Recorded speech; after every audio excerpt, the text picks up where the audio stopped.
Viewers, Pakistan Tehreek Insaf को तोड़ने के लिए मिशन 2 जो है वो शुरू हो चुका है।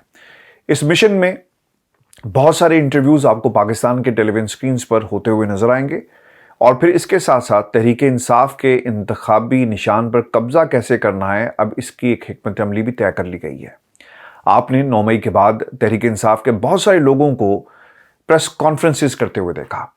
जब भी कोई शख्स मंजर से गायब हो जाता तो ये तस्वुर किया जाता कि अगले 24 घंटों में कहीं ना कहीं किसी ना किसी प्रेस क्लब को बुक करवाया जाएगा, कोई गाड़ी आकर रुकेगी और फिर रुकने के बाद उसमें से पाकिस्तान तहरीक इंसाफ की सेकंड टियर जो है लीडरशिप वो नमूदार होगी और वो अपने आप को तहरीक इंसाफ से दूर कर लेंगे और सियासत छोड़ने का ऐलान करेंगे। पाकिस्तान में जब ये प्रेस कॉन्फ्रेंसेज हो रही थी ना, तो एक मजाक बन गया था और इस प्रेस कॉन्फ्रेंस की बाज़गश्त ना सिर्फ पाकिस्तान के मीडिया पर, इंडिपेंडेंट मीडिया पर, सोशल मीडिया पर हमने सुनी, बल्कि इसका चर्चा पाकिस्तान की अदालतों में भी हुआ। और जब असद उमर साहब की और बाकी लोगों की ज़मानत का मामला आया तो इस्लामाबाद हाई कोर्ट के एक जज ने ये कहा था कि जनाब, हम तो आपको छोड़ देंगे लेकिन जब तक आप प्रेस कॉन्फ्रेंस नहीं करेंगे आपको नहीं छोड़ा जाएगा। लिहाजा लफ्ज़ प्रेस कॉन्फ्रेंस एक मजाक बन गया।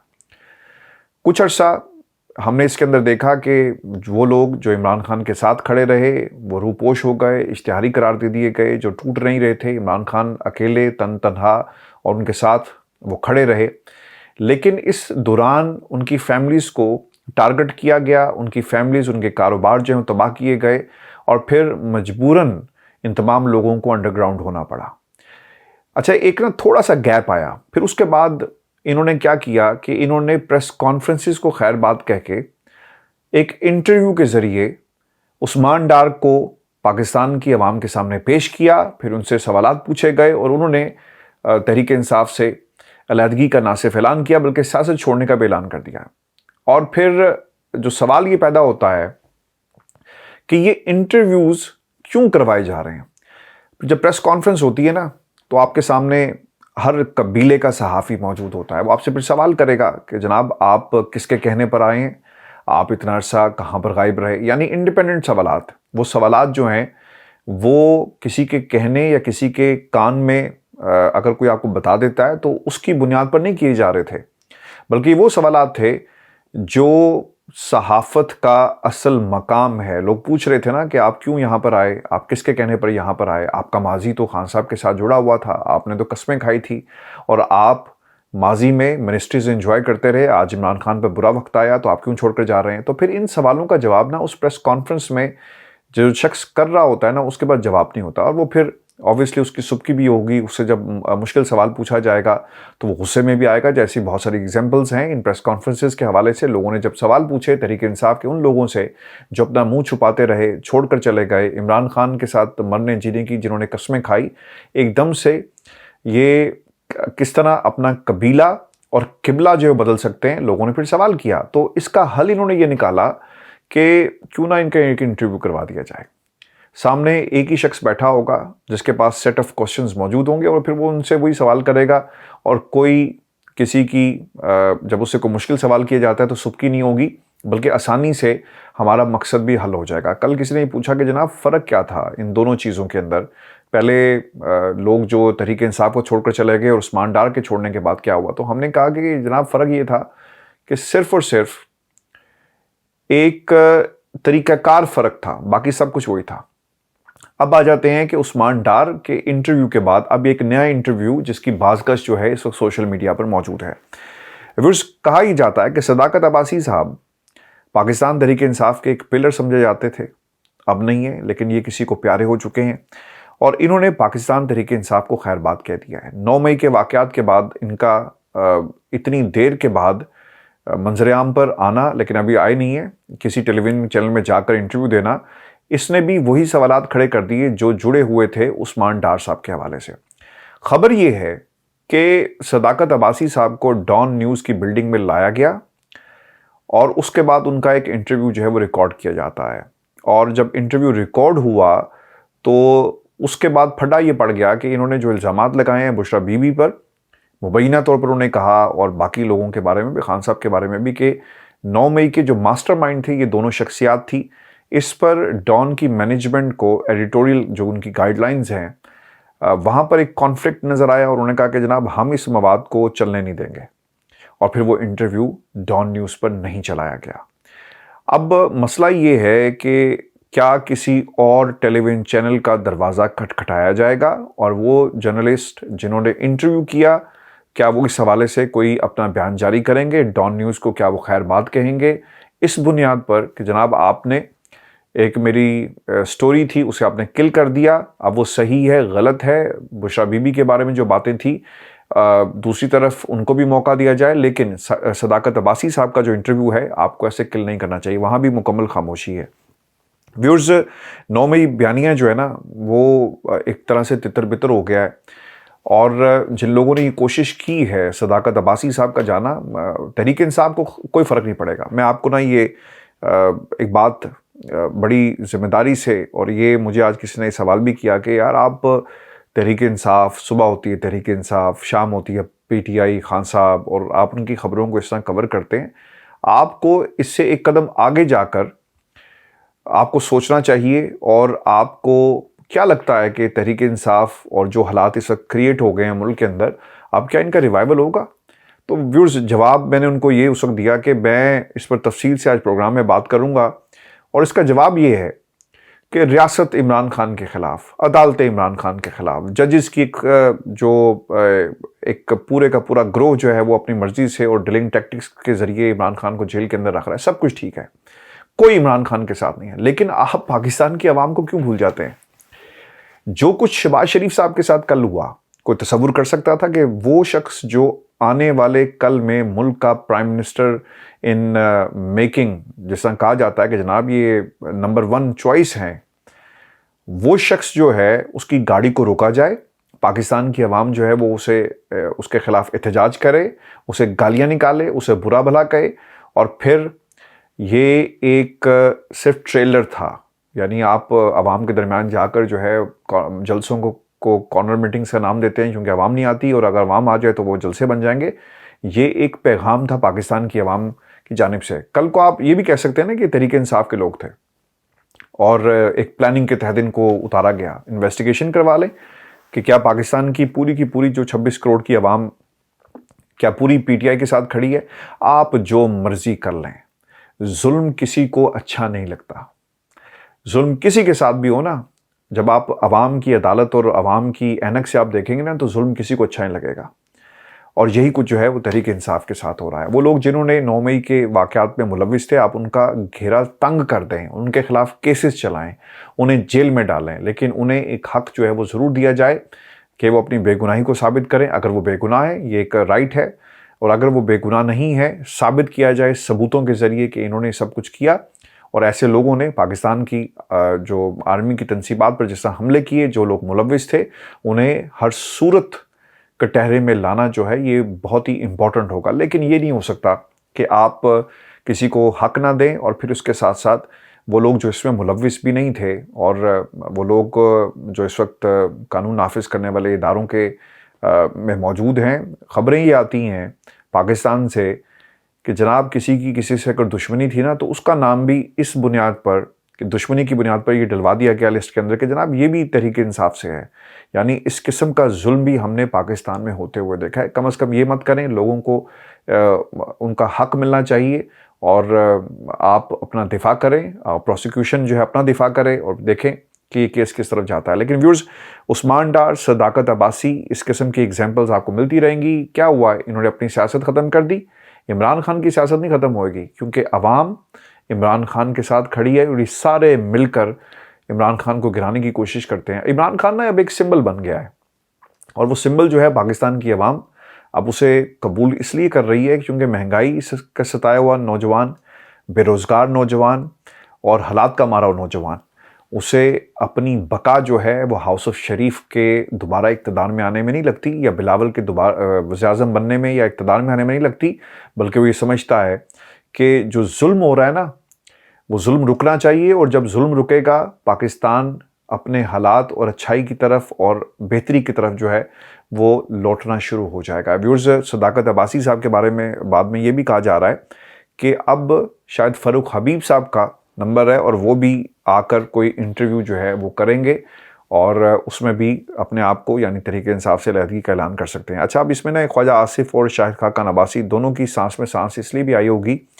क्योंकि 2018 की कुछ मैंने फिगर्स निकाली हैं कि 2018 के इलेक्शन में ख्वाजा आसिफ और उस्मान डार से सिर्फ 1300 वोटों के फ़र्क से वो हारे थे, जबकि खाकान अब्बासी 1,27,000 वोट लेकर भी हार गए थे, क्योंकि सदाकत अब्बासी के 1.5 लाख वोट थे। तो अब इन दोनों ने अपनी सियासत का जनाजा निकाल दिया, तो 2 सीटें तो नून लीग की जो है पक्की हो गई हैं और इनका मुकाबला अगर उस्मान डार की वालदा मैदान में आ गई तो शायद तारीखी जो मार पड़ेगी ख्वाजा आसिफ को। व्यूअर्स, बल्ले पर अब जहांगीर तरीन की और अलीम खान की नज़र है और उनका बड़ा दिल कर रहा है कि वो बल्ले से जो है वो आने वाले इंतखाबात में जो वो मैदान में उतरें।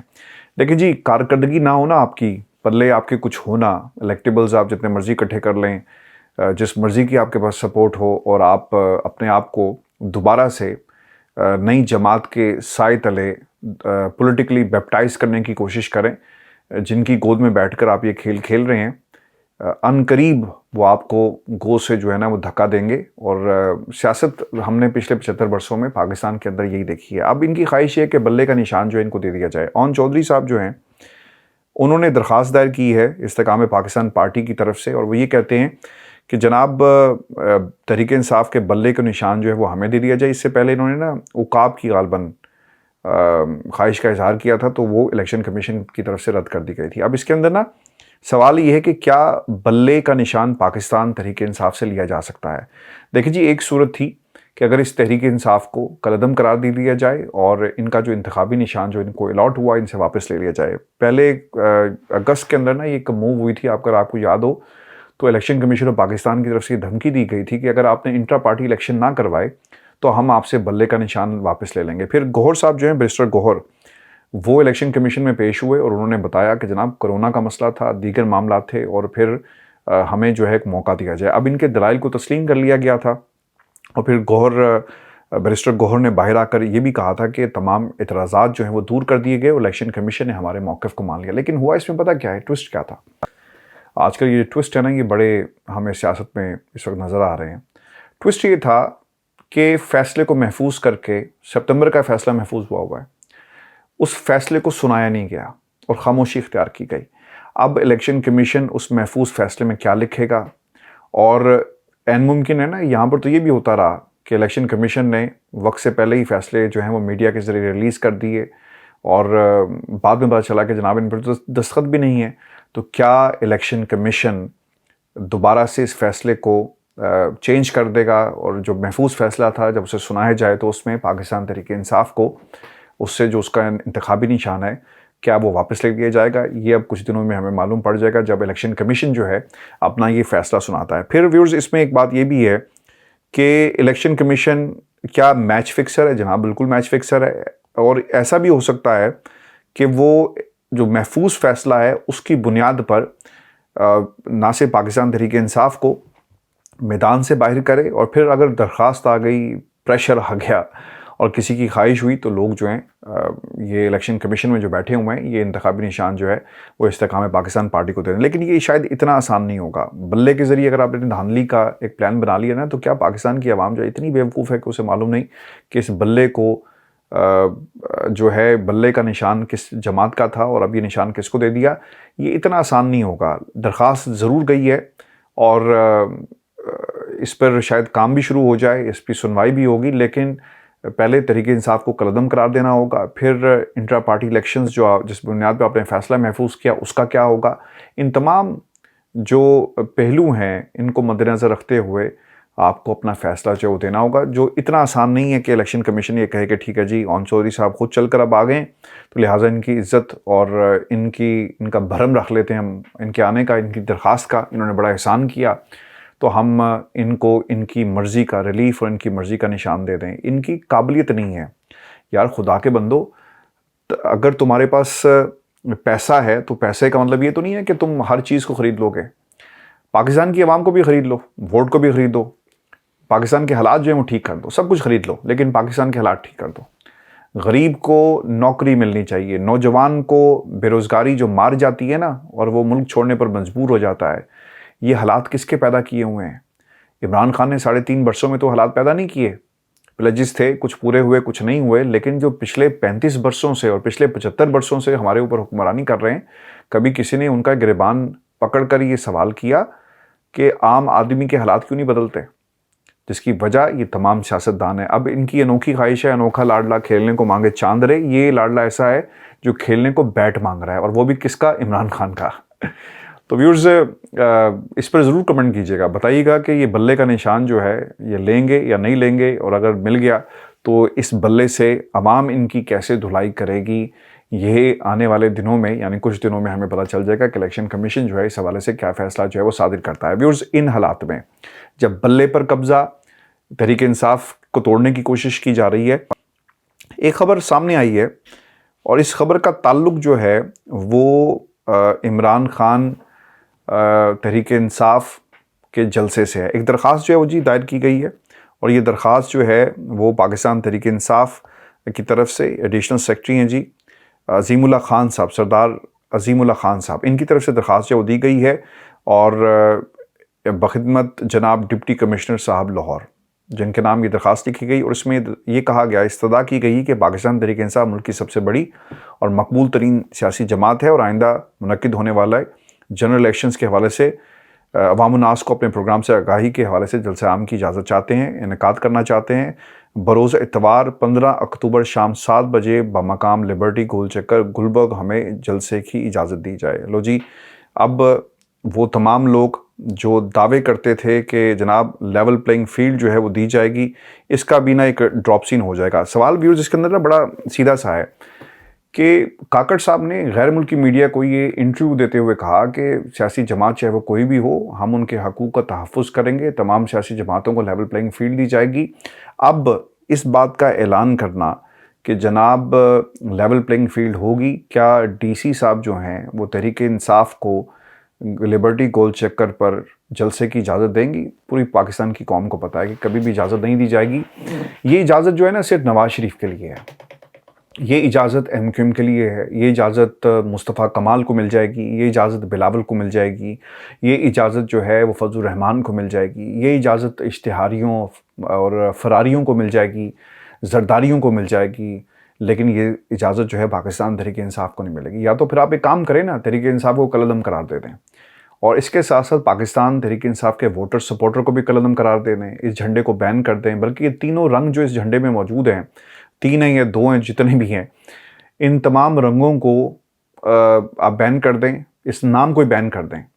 लेकिन याद रखिएगा, जब पाकिस्तान की आवाम की अदालत के हाथ में फ़ैसला जाएगा ना, और वो जाएगा, लोग ज़रूर अपना फ़ैसला सुनाएंगे। और मैं अक्सर कहता होता हूँ कि फिर किसी भी अदालत के अंदर कोई तदबीर जो है वो काम नहीं आएगी, और कोई नज़रसानी फुल कोर्ट हो या फूल कोर्ट हो, वो इस पर फ़ैसला जो है वो सादिर नहीं कर सकता। बेशक आप ये इख्तियार दे दें, जब अवाम की अदालत से फ़ैसला आएगा तो आपको लग पता जाएगा। व्यूअर्स, इन्हीं हालात में ना एक निगरान हुकूमत ने ना और भी काम किया है, और काम ये किया जी कि नैबज़दा सियासतदानों को निगरान हुकूमत का सहारा सामने इस सूरत में नज़र आया कि निगरान हुकूमत नैब तरमीम को कलअदम करार देने के लिए हुकूमत ने अब इसे चैलेंज करने का फ़ैसला कर लिया है। दुनिया में कहीं ऐसा नहीं होता। ये निगरान हुकूमत वखरी आई है जो आपके साथ आपके मुल्क के सौदे भी कर रही है, यानी प्राइवेटाइजेशन भी कर रही है, मईशत पर भी बात करती है, टूर्स भी होते हैं आईफिल टावर के नीचे ऊपर बैठकर, या नीचे या ऊपर, जो उन्होंने कहा जी मैं ऊपर नहीं था मैं नीचे था, चले कहीं तो थे।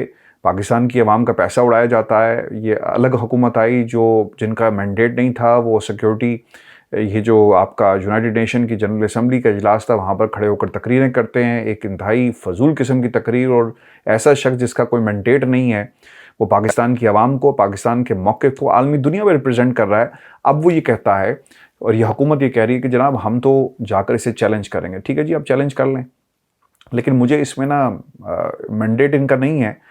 सवाल ये भी ज़रूर पैदा होगा कि आप अपने आप को एक सियासी फरीक जो है वो क्यों बना रहे हैं, और लोग आप पर तनकीद करेंगे। लेकिन मुझे लगता है कि सारा डर्टी वर्क ना इनसे करवाया जा रहा है, क्योंकि बहुत सारी जमातों ने कहा होगा ना कि सर ये तो देखें ना, अब नैब तरमीम वाला मामला जो है कैसे उठ गया है, और अगर ये तरमीम का चैप्टर बंद ना किया गया तो हमारे लिए तो बड़ा मसला हो जाएगा।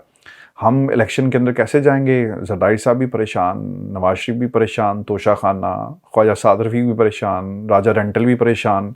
तो ये जो परेशान हाल लोग हैं, इन्होंने ये दरख्वास्त की होगी तो फिर उन्होंने कहा जी कि करना क्या है, और सांसद तरीका है जी निगरान हुकूमत जिंदाबाद। अब निगरान हुकूमत जो है ना, चूंकि देखिए जी इनका कोई सियासी मैंडेट तो नहीं है ना, अवाम की अदालत में इन्होंने जाना नहीं है।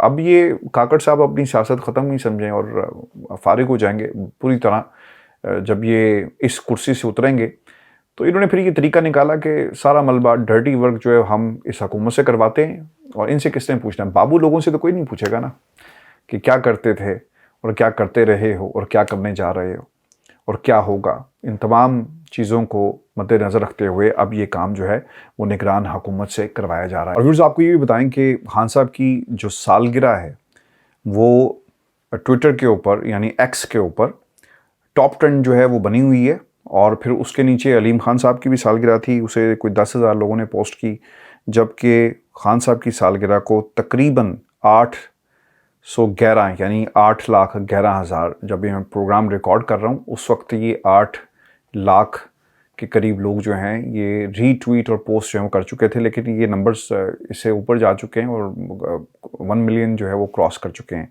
अच्छा, इस पे ना एक और भी आज काम हुआ, ये छोटे छोटे इवेंट्स हुए और आपको अंदाज़ा हो जाएगा कि इस वक्त इमरान खान उनकी पार्टी को तोड़ने के लिए किस महाज पर क्या कुछ हो रहा है, और फिर खान साहब की सालगिरह और लोगों के इकट्ठे होने से लोग इस तरह डर रहे हैं, तो इन्होंने जलसे की इजाज़त कहाँ से देनी है। ज़मान पाक पे ने जी लोग इकट्ठे हो गए, खान साहब के लिए दुआ कर रहे थे, वहाँ पे बाकायदा जो है वो दुआ भी की गई और बहुत सारे लोग जो थे वहाँ पे उन्होंने तिलावत भी कर रहे थे और खान साहब की ज़िंदगी के लिए और उनकी रिहाई के लिए दुआ भी हो रही थी। तो बताया जाता है जो लोग वहाँ पर मौजूद थे, सहाफ़ी वहाँ पर, कि एकदम से पुलिस आई और उन्होंने कहा कि आप यहाँ खड़े ना हो, और फिर सहाफ़ियों से उनकी तकरार भी हुई और एक सिपाही के मुंह से सच निकल गया और उसने कहा जी कि हमें हुक्म है, मैं आपको कोट अनकोट बता देता हूँ कि एक पुलिस एहलकार ने एक सहाफ़ी को बताया कि हमें हुक्म मिला है कि यहाँ कारकुनों को किसी किस्म की तकरीब ना करने दी जाए। सवाल ये है कि हुक्म किसने दिया, कौन सालगिरह की तकरीबात से खौफज़दा था। अब मसला पता है क्या है, 9 मई में तो जो कुछ हुआ, आप ठीक है आपने लोगों को पकड़ भी लिया, क्रैकडाउन भी हो रहा है, सब कुछ हो गया, लेकिन अगर कोई आने वाले दिनों के अंदर अपने आप को तहरीक इंसाफ के साथ मुंसलिक करता है या रखता है या उस प्लेटफॉर्म से इलेक्शन लड़ता है, तो क्या आप उसे 9 मई के ही ज़ुमरे में पकड़ कर या उसको रोकेंगे? ऐसे हालात में जब खान साहब के घर के बाहर आपको इकट्ठे होने की इजाज़त नहीं है, तो क्या लिबर्टी चौक पे आपको इजाज़त दी जाएगी? कभी भी नहीं दी जाएगी। और फिर इंतखाबात में क्या लेवल प्लेइंग फील्ड की जो बात कर रहे हैं क्या वो होगी? किसी सूरत नहीं होगी। अच्छा, कुछ घंटों की बात है, ज़रा देर नहीं हुई, और उस्मान डार ने आर्मी चीफ के हवाले से कुछ बातें कही कि वो इमरान खान थे जो इनकी तैनाती को रोकना चाहते थे। ठीक कुछ घंटों बाद ख्वाजा आसिफ साहब मैदान में आए और उन्होंने उस्मान डार को झूठा साबित कर दिया। और झूठा साबित किन अल्फाज में किया, क्योंकि वो ये कहते हैं कि जनरल बाजवा जो थे वो किसी और को आर्मी चीफ बनाना चाहते थे। ख्वाजा आसिफ साहब ने क्या कहा, ख्वाजा आसिफ साहब ये कहते हैं कि एक तो जी जनरल बाजवा दोनों तरफ जो है वो खेल रहे थे, इमरान खान के हटने के बाद भी उन्हें हर कदम पर इस्टेब्लिशमेंट की कहीं ना कहीं से हमायत हासिल थी, चाहे लॉन्ग मार्च हो, परवेज़ इलाही का तय करके पीडीएम से हटना, हमजा शहबाज का हटाया जाना और सुप्रीम कोर्ट की आइन से बाला तशरी, ये सब कुछ जनरल बाजवा करवा रहे थे। जब रात को अदालत खुली और आपके हक़ में फ़ैसला आया और शहबाज शरीफ ने अपने चेहरे पर हाथ रखकर जब कासिम सूरी ने अपना फ़ैसला सुनाया, तो उस वक्त आपको नज़र नहीं आ रहा था कि जनरल बाजवा कौन सा खेल खेल रहे हैं। और जब इस्लामाबाद हाई कोर्ट जो उस वक्त के चीफ जस्टिस थे अतर मनीला साहब, और रात को अदालत खुल गई और एक गाड़ियों का काफ़िला जो है वो सुप्रीम कोर्ट की तरफ रवाना होता है और फिर दूसरा जो है लाइटें जो थी वो ऑन कर दी गई, स्टाफ को बुला लिया गया, उस वक्त आपको जनरल बाजवा साहब क्यों याद नहीं आए? जब ख्वाजा आसिफ साहब आप लंदन यात्रा करते थे और कहते थे कि जड़ा भाईए एनू तुसी एक्सटेंशन दे दो, बहुत अच्छे हमारे काम करेगा, उस वक्त आपको क्यों याद नहीं है कि जनरल बाजवा दोनों तरफ खेल रहे थे? जब नवाज शरीफ को जेल से निकाल कर इस्टेब्लिशमेंट ने पाकिस्तान की अदालतों से रिलीफ दिलवाया, 50 रुपये के स्टाम्प पेपर पर मुल्क से बाहर भिजवा देते हैं, तो उस वक्त आपको क्या ये मामला याद नहीं थे कि जनरल बाजवा जो हैं वो दोनों तरफ खेल रहे थे? ये चाहते पता क्या है, ये चाहते ये थे कि सिर्फ इनके साथ खेलें। और जनरल बाजवा ने अपने आइन और अपना जो उनका मैंडेट था उसे हटकर सब कुछ ऐसा किया कि आज उनका कोई नाम नहीं लेता, और वो हमेशा जो है पाकिस्तान की सियासत में एक तारीख़ और स्याह बाप के तौर पर जो है वो याद रखे जाएंगे, क्योंकि ये उनका काम नहीं था। और आज देख लें जिनके साथ उन्होंने एहसान किया उनके बारे में ख्वाजा आसिफ साहब किस तरह के रिमार्क्स दे रहे हैं। फिर वो ये भी कहते हैं कि पाकिस्तान में, और ये बड़ी ना एक ख़ास और हैरानकुन बात इसलिए भी है क्योंकि ये ख़तरनाक और इट्स टू डेंजरस जो ये बातें कर रहे हैं। वो क्या कहते हैं कि जनरल बाजवा 6 बरस चीफ रहे, उन्हें 6 बरस का इक़्तिदार आराम से नहीं बैठने देता था।